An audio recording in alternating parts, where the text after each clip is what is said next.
Untuk makluman Yang Berhormat daripada kawasan Pontian, draft Dasar Perpaduan Negara ataupun DPN sudah siap dirangka Yang Berhormat dengan sebaiknya, dan pihak kementerian akan membawa draft Dasar Perpaduan Negara ni untuk dibentangkan dalam Allah dalam masa terdekat. Dan kementerian mengharapkan dengan wujudnya Dasar Perpaduan Negara ini, ia akan dapat memberikan hala tuju yang lebih jelas untuk kita mengangkat agenda perpaduan negara dengan lebih serius lagi. Dan Dasar Perpaduan Negara ini akan menjadi punca kuasa kepada pelaksanaan program-program terancang berkaitan dengan perpaduan. Dan Dasar Perpaduan Negara ini, Datuk Yang di-Pertua, telah pun melalui 4 siri libat urus bersama dengan pelbagai pihak pemegang taruh, termasuklah kementerian, agensi kerajaan, wakil pertubuhan NGO, para akademik, pakar perpaduan dan juga jentera perpaduan yang termasuklah fungsi-fungsi kawasan KRT, termasuk juga kepada kepimpinan di peringkat Kelab Rukun Negara di sekolah rendah, sekolah menengah, dan termasuk juga Sekretariat Rukun Negara di peringkat IPTA dan IPTS. Dan menjawab kepada perkara yang kedua, bagaimana situasi perpaduan dalam COVID, dalam kita berhadapan dengan COVID ini, persediaan dalaman diri memberikan keyakinan terhadap tindakan pantas yang dilaksanakan oleh kerajaan yang menjadi faktor utama kepada rakyat untuk berhadapan dengan ancaman COVID ini dalam keadaan yang tenang walaupun terpaksa berhadapan dengan tidak ketentuan yang ada. Dan majoriti rakyat Malaysia, Datuk Yang di-Pertua, ternyata mempunyai semangat kerjasama, sifat ingin membantu yang baik dan diterjemahkan melalui perbuatan mematuhi arahan pihak berkuasa tempatan, pihak berkuasa, dan juga berupaya untuk membuat perubahan-perubahan drastik dalam konteks yang ada mengikut kepada norma baru. Dan seterusnya saya beralih kepada persoalan yang dibangkitkan. Menteri, Menteri. Sila. Ya, terima kasih kerana menjawab soalan. Saya ingin bertanya kepada Yang Berhormat Menteri, kementerian ini nampak dibekalkan terlalu sedikit peruntukan, cuma 423.28 juta. Adakah ia mencukupi untuk melaksanakan satu perkara yang amat penting, iaitu perpaduan keseluruhan negara kita daripada Perlis sampai ke Sabah yang melibatkan pelbagai kaum? Itu soalan pertama. Yang kedua ialah mitra, iaitu yang berhubung kait tentang pembangunan masyarakat India berada di bawah Kementerian Perpaduan. Kenapa kampung baru yang menumpukan pada masyarakat Cina tidak diletak di bawah Kementerian Yang Berhormat, dan KPKT yang tak ada kaitan pula yang menjaga kampung baru itu? Saya ingin mencadangkan Yang Berhormat maklumkan di Kabinet supaya hal-hal yang berkaitan kampung baru dan masyarakat Cina diletak di bawah Kementerian Perpaduan. Apa pandangan Yang Berhormat? Terima kasih. Terima kasih kepada Yang Berhormat. Terima kasih di atas sokongan kepada kementerian, dan we will make do dengan peruntukan sedia ada yang telah pun dibekalkan kepada kementerian bagi pelaksanaan Dasar Perpaduan Negara, Pelan Tindakan Perpaduan Negara dan lain-lain perkara yang telah pun saya sebutkan.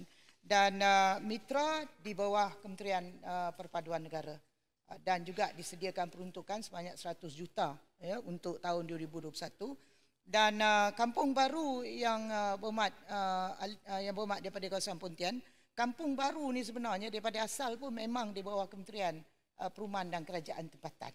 Sebelum ni memang telah pun diletakkan di bawah Kementerian Perumahan dan Kerajaan Tempatan.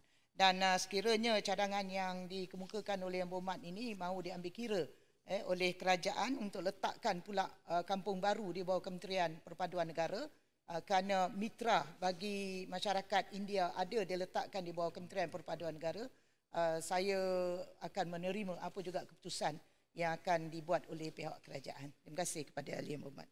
Perkara seterusnya, Datuk Yang di-Pertua, yang telah pun dibangkitkan oleh Yang Berhormat daripada kawasan Tampin.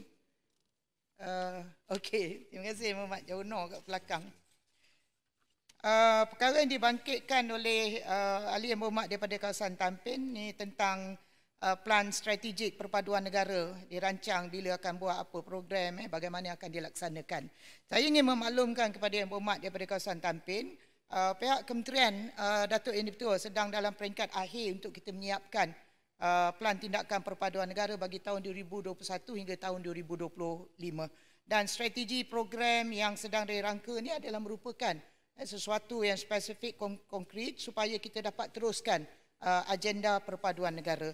Dan Pelan Tindakan Pelan Tindakan Perpaduan Negara ni, Datuk Yang di-Pertua, menggariskan program aktiviti spesifik yang disusun secara jelas dan kohesif yang merentasi agensi kerajaan untuk kita laksanakan dalam perancangan tempoh jangka pendek, jangka sederhana dan juga jangka panjang bagi tempoh 5 tahun bermula pada insya-Allah pada tahun 2021 hingga 2025. Dan Pelan Tindakan Perpaduan Negara ini memperkenalkan plan pelaksanaan baru berdasarkan kepada satu perubahan semasa masyarakat negara dan pasaran, menerapkan rukun negara sebagai rukun perpaduan teras kepada Pelan Tindakan Perpaduan Negara ini. Ketiga, strategi tindakan yang konkret spesifik dirancang dalam tempoh tertentu bagi memudahkan pemantauan berkala dilakukan. Seterusnya menjadi panduan rujukan bagi setiap individu dan juga agensi mengenai sebuah plan tindakan yang telah dihasilkan, insya-Allah akan dilancarkan pada awal tahun depan bagi merealisasikan usaha ke arah perpaduan negara.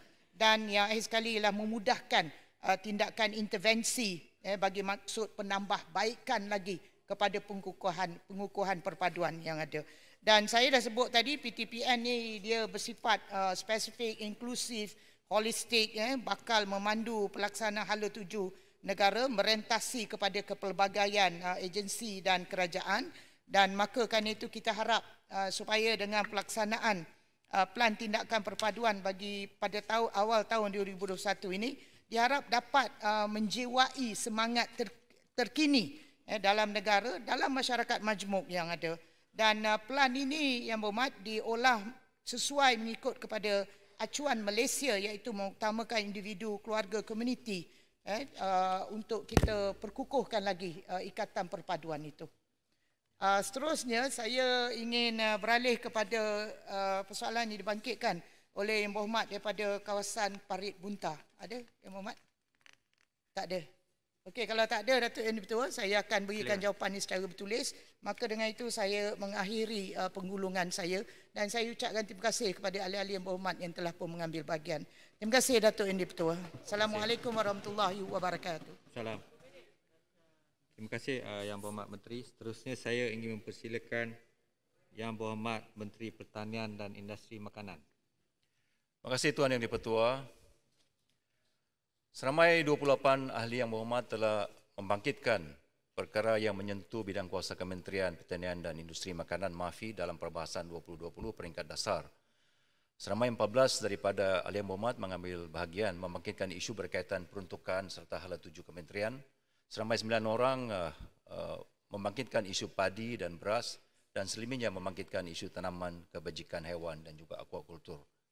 Isu peruntukan di bawah MAFI yang diberikan kepada MAFI untuk tahun 2021. Untuk makluman ahli Yang Berhormat, secara keseluruhannya peruntukan yang diluluskan hanya menurun sebanyak 0.10 bilion ataupun 2% berbanding dengan tahun 2020. Ini melibatkan perbelanjaan mengurus dengan peruntukan yang diluluskan menurun sebanyak RM Malaysia 0.25 bilion atau 7% berbanding dengan tahun 2020.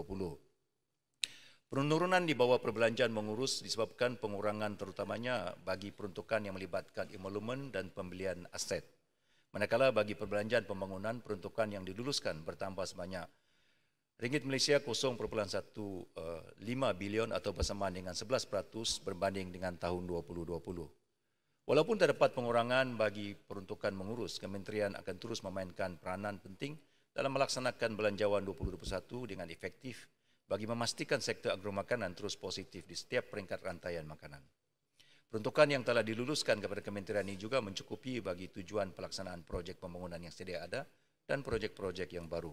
Seterusnya, Kementerian juga akan meneruskan bantuan insentif dan subsidi kepada semua pihak berkepentingan seperti petani, pesawat, nelayan dan peternak pada tahun 2021 dengan jumlah peruntukan sebanyak 1.57 bilion. Ini adalah juga sebagaimana seranan yang dibuat oleh Yang Berhormat Pasir Salak, Yang Berhormat Kanga, Parit, Selangau supaya pelaksanaan program input dan output pertanian bersubsidi berkaitan industri padi dan beras diteruskan pada tahun 2021. Subsidi dan insentif tanaman padi berjumlah RM960 juta termasuk skim subsidi baja dan racun padi bukit sebanyak RM40 juta dan subsidi harga padi RM570 juta kepada pesawar bagi musim penanaman tahun hadapan di seluruh negara tetap diteruskan dan usaha meningkatkan taraf ekonomi pesawar. Keseluruhan subsidi dan insentif bagi sektor padi ini akan memanfaatkan 300,000 pesawar di seluruh negara. Untuk makluman Yang Berhormat, kadar bantuan allowance sara hidup nelayan telah ditingkatkan kepada RM300 melalui Belanjawan 2021 yang akan memanfaatkan 40,000 nelayan. Pada masa yang sama, insentif dan subsidi lain masih diteruskan diberikan kepada masyarakat nelayan seperti insentif hasil tangkapan ikan, subsidi minyak diesel dan petrol, dan tabung bencana alam dan kebajikan nelayan. Insentif allowance sara hidup nelayan adalah sebahagian daripada peruntukan mengurus, bukannya melibatkan dana yang bagi membina JT seperti yang dinyatakan oleh Yang Berhormat Paul Dickson. Beberapa ahli parlimen